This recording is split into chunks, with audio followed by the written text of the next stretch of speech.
kendisini o kadar sevdirmiş ve kendisi o kadar sevilmiş ki sahabe efendilerimiz tarafından. Sahabe efendilerimiz de kendisini Allah'ın Resulü Aleyhisselatü Vesselam'a benzetmişler. Hep benzemeye çalışmışlar. Hep onun gibi yapmaya çalışmışlar.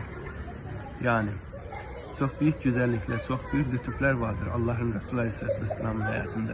Ki Abdullah bin Ömer radıyallahu anh, Hazreti Ömer'in oğlu, bir defasında Efendimiz Aleyhisselatü Vesselam vefat etmiş, Hakk'ın rahmetine kavuştuktan sonra Abdullah radıyallahu anh, Abdullah bin Ömer radıyallahu anh atıyla bir yere giderken bir meydanda şöyle atıyla bir tur atmış. Yanındakiler demiş ki, sen niye buradan tur attın? Şöyle döndün.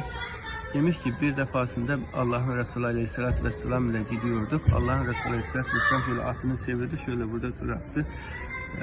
Demişler ki, ya Allah'ın Resulü Aleyhisselatü Vesselam'ın bir işi vardır yani. Ondan dolayı yani.